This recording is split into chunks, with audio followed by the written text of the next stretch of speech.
I mentioned, we both mentioned, past couple of weeks, maybe we've been teasing a little bit, just a few little appetizers here and there about, football talk being more implemented into the episodes. And yeah, I think that's what we're doing. Sean, he's our college football guy. Okay. And for the next upcoming weeks, as the season continues for college football, not only him, but we'll have a couple of guests here and there talk about the college football season as it stands right now in our CFB talk with him. So, I mean, first things first, Sean, what do you think of first opening week? Just overall, like if you had to sum it up all in one word, what do you think of it? In one word, I'd go with sensational. Like this week was awesome. We had the upsets, we had the blowouts, which obviously not everyone loves blowouts, but it was just a great week to get back to college football, get back into the swing of things. Seeing all the future NFL draft picks this weekend was so much fun. Well, that's for sure. Now, CK, I know that you had a question or two to ask Sean about the college football season. I'll let you start off with your questions because I know I have mine. Well, I actually have one question just this week, man.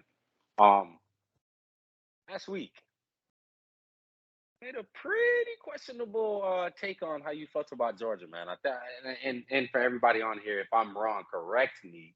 I think you said you don't even expect Georgia to make the playoffs this season, bro. After they just showed us how special they were last year. And look, I completely agree with some of the points that you made about, the defense and they lost a lot of their guys to the NFL and these things and everything, Sean. But man, you saw what they did to Oregon, to PC's Oregon Ducks, bro. What do you think about that? How do you feel about that? You still feel the same way?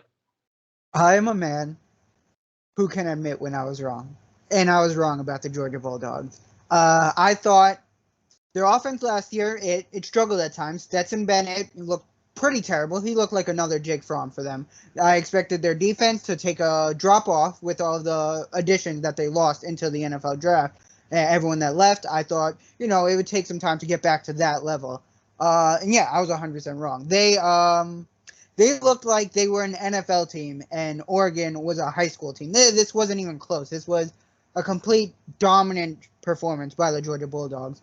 Their defense just looks just as good as it did last year. Maybe not as talented, but they had another year under the same coaching staff, the same everything. So there's more chemistry, there's more development. So yeah, it just looks just as dominant as it did last year. The run defense, the pass defense, everything.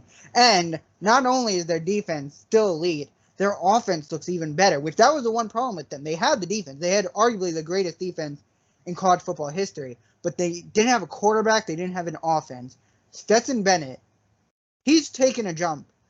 Stetson Bennett got a lot of jokes made about him last year, and deservingly so. He struggled. He held Georgia's back offense a ton last year. This year, he's not doing that. Against the number 11 ranked Oregon defense, which has talent on it, he was lights out. He completed a ton of passes, was throwing balls deep, he was scoring touchdowns, doing everything.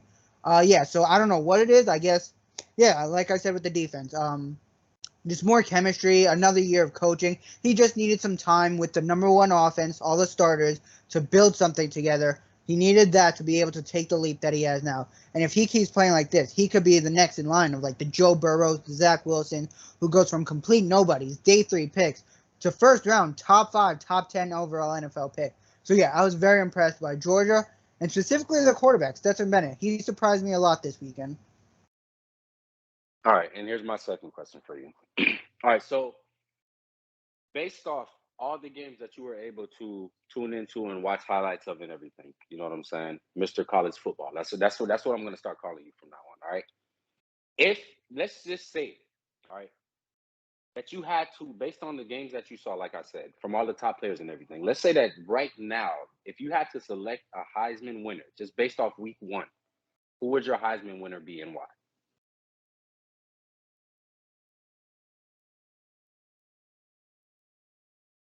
It was very biased. For For all those your of listeners, you they can't see not it. watching on video, I just moved a little bit to my right and pointed to my background. That includes QB1, AR-15, Anthony Richardson. Do I think he's going to win the Heisman? No. But if we're just going off this week, he had the most impressive quarterback showing, and quarterbacks tend to win the award. At least recently, we haven't seen a defensive player in a while. So yeah, if we're just going off quarterbacks, like Bryce Young put up, I think, the best numbers out of everyone, but he was playing. I can't even remember who he was playing, but he was playing nobody. That's the point. Anthony Richardson beat Utah, the top 7 ranked team. They were the Pac-12 champions last year. They were known for their defense. It's not like, oh, well, they were playing Oklahoma, who's ranked high because of their offense, so of course he's going to put up good numbers.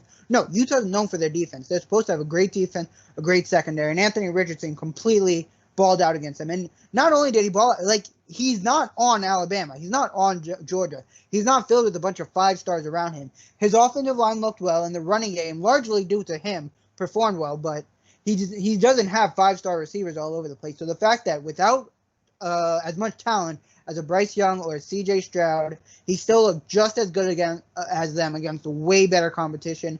If I'm going for a Week 1 Heisman winner, I got to go with Anthony Richardson. Not to be biased, but he's my pick as of right now. Or the QB1 who pulled out an impressive victory against Utah, might I add.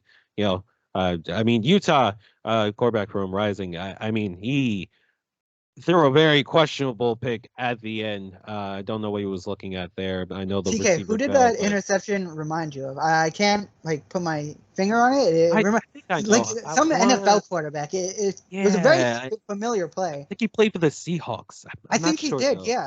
I think he might have been at like the 1-yard line or something. He had like Marshawn Lynch the in Patriots. The backfield or something. It's on the tip of my tongue. TK, can you help us out here? Yeah. Help us get the guards. Yeah. He threw it to Malcolm Butler. Yeah. It was Mac Jones. No, Matt Jones wasn't in the league yet. I believe it was. I don't Russell think he was in the league. No. Current Broncos quarterback. That's what it was, Sean. That's what Russell Wilson. Russell Wilson. Yes. Wilson. This play was very familiar to Russell Wilson, throwing the pick in the Super Bowl to Malcolm Butler. Well,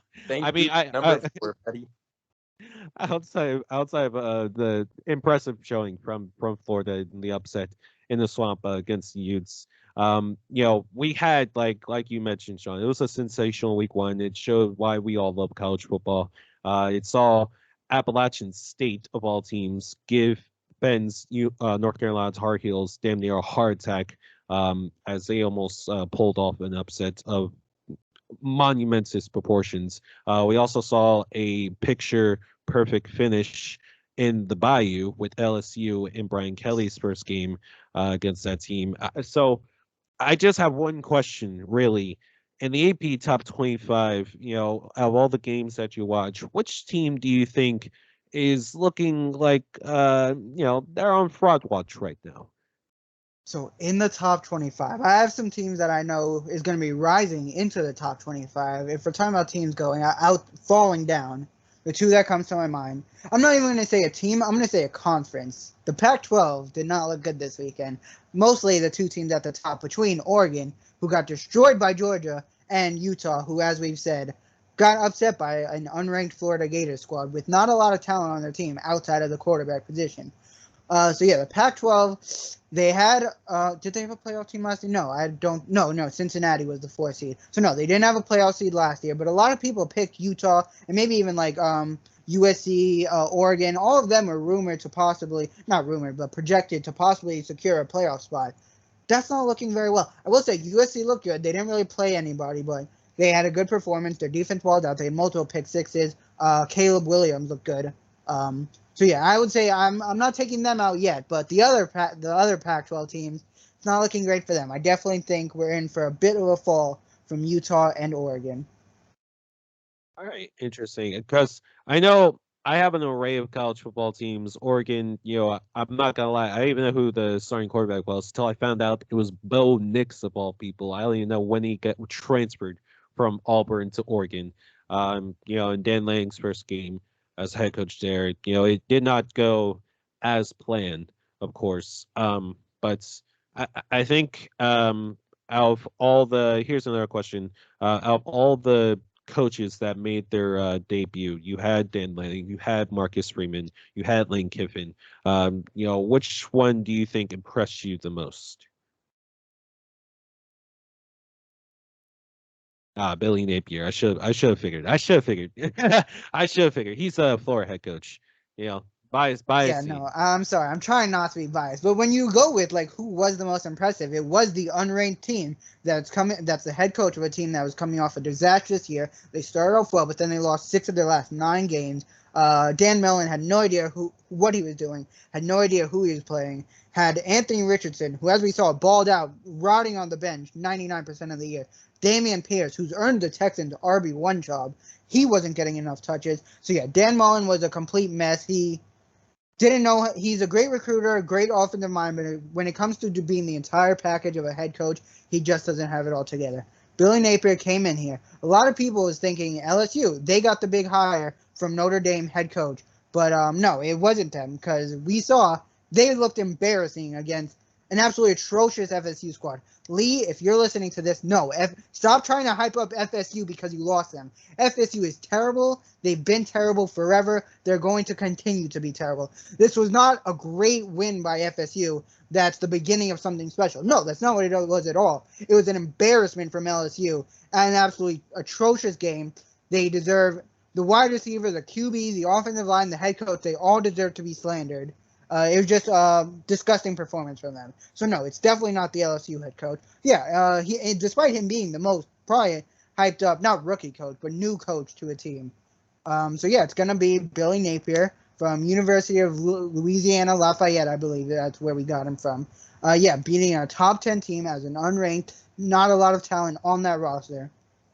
The secondary struggled. The defensive line was getting moved around a little bit. But between him and Anthony Richardson, they did enough to pull out a win, and a huge win at that. All right. Well, so Shawn, we'll see. I got one more question for him. So Shawn, I mean, we before we end. I mean, first of all, great job, bro. I just want to say that PC. I mean, I think we need to get this man props. That was great, bro. Great. This is gonna blow up, bro. But here's my question, all right, and then we can move on, PC. I mean, I feel like you want to say it, so I mean, I'll ask it. The Gators going to be a top 25 team this week on the top 25. Oh, for sure. That's not your question. You beat a top 10 team, you're getting put in the top 25. Okay. So second part to that question, where do you have them? Number 25, number 21? That's a little low, I think. Me personally, I'm not going to put us in the top 10. I definitely don't think we're going to go from unranked to top 10. But this isn't like Cincinnati beating a big school. This is Florida. So, like, there are a lot of doubters because of the previous season, but they are still a big school. They beat a top 10 team. They clearly have a superstar quarterback. So I do think the voters are going to show us some respect. I think we're going to be top 20, possibly even top 15. But if I'm going somewhere, I'll go 17. That's going to be my prediction for where Florida ends up in the next week's top 25 rankings. Well, the rankings do come out. I believe it's either tomorrow or Wednesday. So we'll have to wait and see where Florida stands. Get ready for next week. For week 2, we have some pretty exciting matchups. Alabama taking on Texas, I believe the first time ever. Not entirely. Don't confirm me on that. We also have Penn State, Tolu's alma mater right here, taking on Ohio. And in the primetime slot on ABC, it'll be number 14 USC taking on rival Stanford. So plenty of fresh matchups to look forward to for next week. And don't forget to mention, not necessarily a big matchup in the scheme of who's going to make the playoffs in college football, who's going to be the contenders this year. But if you're into the draft and you're looking for a quarterback, 2 of the top QB prospects, Anthony Richardson of Florida and Will Levis of Kentucky. They're matching up this week. It's going to be a huge game, and it's going to mean a lot for depending on who's going to rise in the QB rankings, who has the better chance of rising to possibly that number 1 pick, but at least in the top 5 range. Positioning matters. Your team record matters. Thank you, Shawn, for this first ever edition of CFB Talk.